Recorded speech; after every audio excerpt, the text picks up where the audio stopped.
you'd like to, you can put your book aside for a few minutes. I'd like to share some thoughts with you.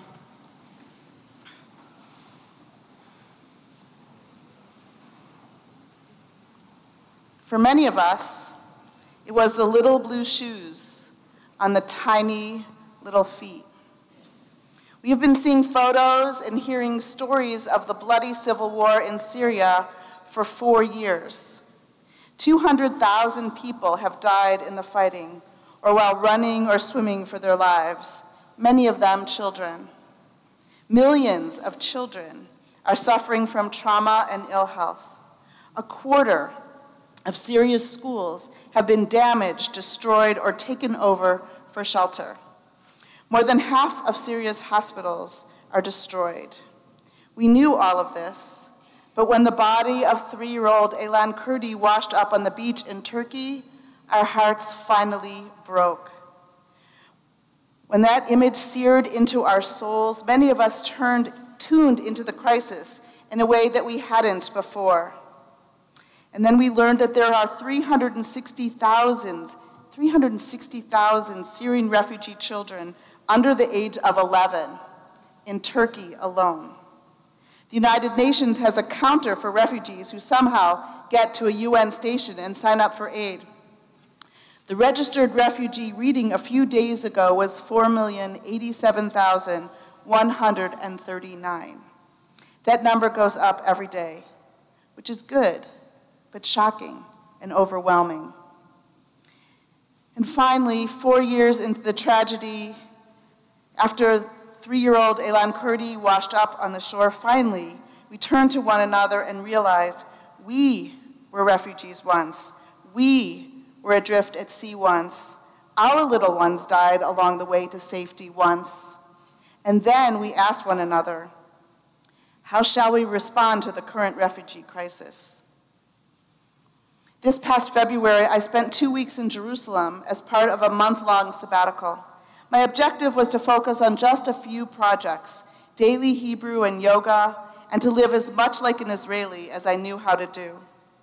I originally had no desire to see any of the usual tourist sites, and until the second week, I stayed with that plan. But then I found myself with a few extra hours and realized that I was only 1 or 2 light rail stops away from Yad Vashem. I took the train to the end of the line, walked down the hill, and found myself at Israel's Holocaust Museum and Memorial. The museum is extraordinary in both its design and content. The path through the exhibits winds back and forth, almost imperceptibly sloping downward, walls narrowing, until just as the route nears its northern exit, the floor begins to ascend and the space widens. Visitors walk almost burst out to a dramatic view of modern Jerusalem. While the museum is remarkable, that view is spectacular. What I didn't know until I walked outside and managed to pull myself away from the exquisite view was that the outside of the museum is as interesting as the inside, but totally different. The inside of Yad Vashem is devoted to the victims of the Holocaust. In contrast, the outside is a tribute to the righteous Gentiles, the heroes, the fighters, and the martyrs who sacrificed for others. The outdoor exhibit includes a statue of Janis Korzak, who chose to stay with and comfort the children of his orphanage all the way to their deaths and his in Treblinka, rather than to accept an offer to be smuggled out of the Warsaw Ghetto alone. There is a monument to the partisan fighters who gave their lives protecting Jews. The Garden of the Righteous Among the Nations is a vast grove of trees planted in honor of the righteous Gentiles who saved Jewish lives. Each tree in the enormous grove is a reminder of the courage it took for these people to house, feed, protect, and care for a Jew, sometimes an entire family, all the while risking their own lives. I had never before taken the time to explore the outside exhibits of Yad Vashem. Most of you, I imagine, could say the same thing. And we are missing so much. The outside of Yad Vashem is an inspiration. If we miss the outside of the museum, we are missing the evidence of human beings who turn to one another, or maybe they just looked in the mirror and courageously answered the question, how shall we respond to the atrocity that's going on around us?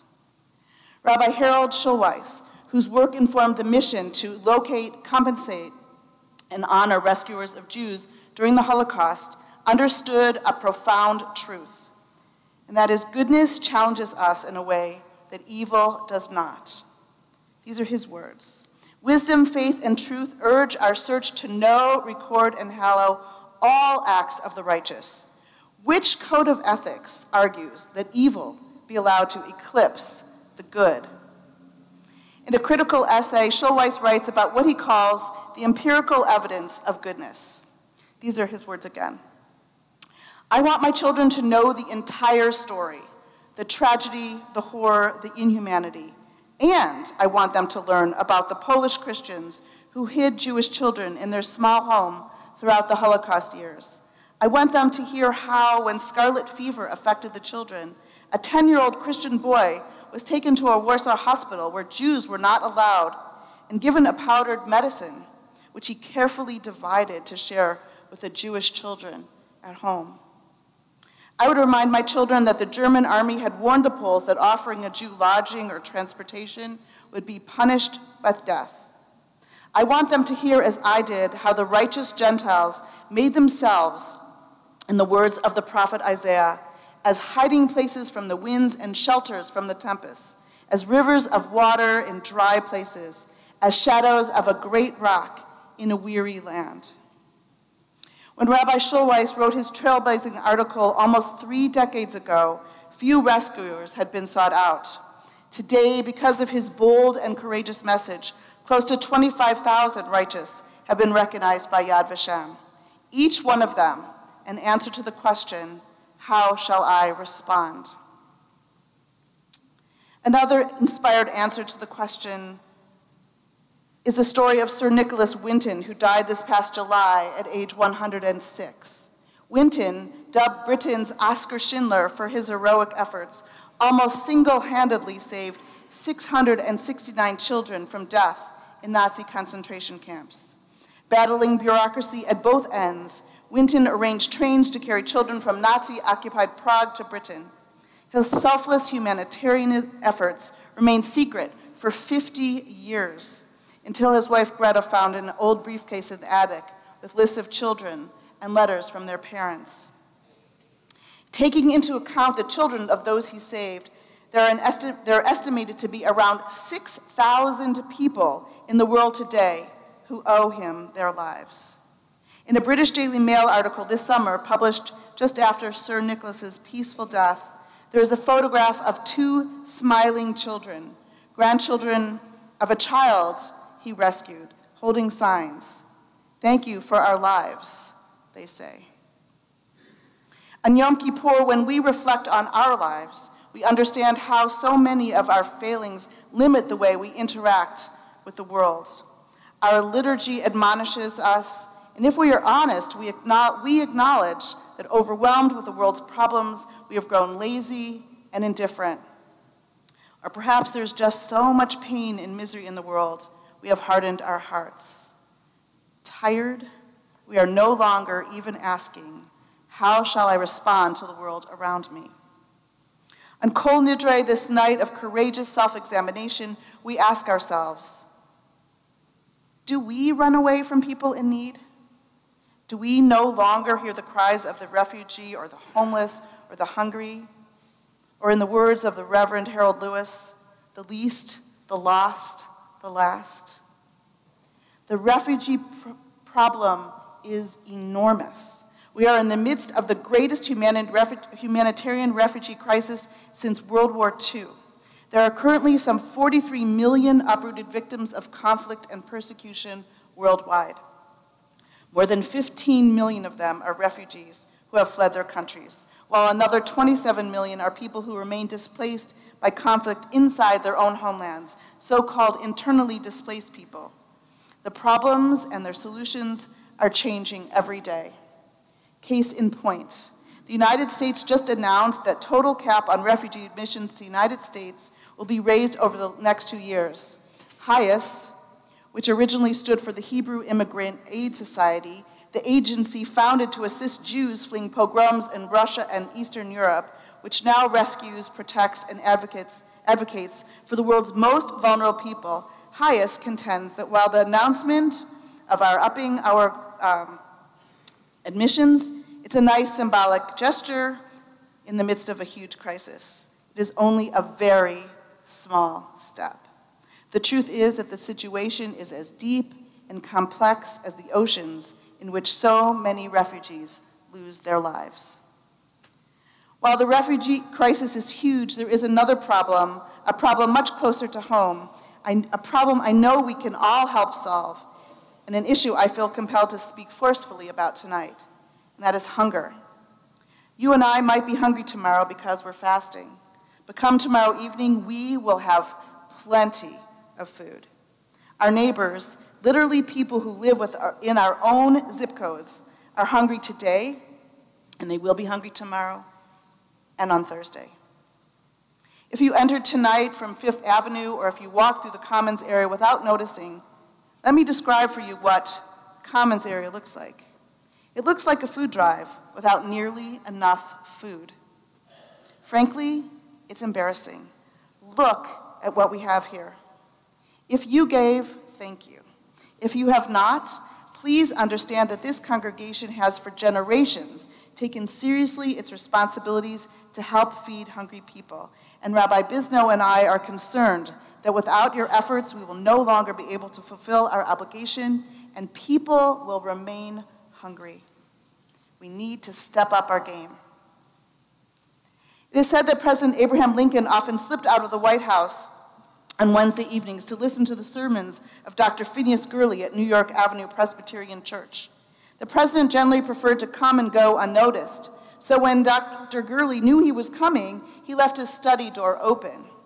On one of those occasions, the president quietly entered through a side door of the church, took a seat in the minister's study, located just off the sanctuary, and propped the door open just wide enough to hear the preacher. During the walk home, one Wednesday evening, an aide asked Mr. Lincoln his appraisal of the sermon. The president thoughtfully replied, "The content was excellent. He delivered with eloquence. He had put work into the message." "Then you thought it was an excellent sermon?" questioned the aide. "No," Lincoln answered. "Dr. Gurley forgot the most important ingredient. He forgot to ask us to do something great."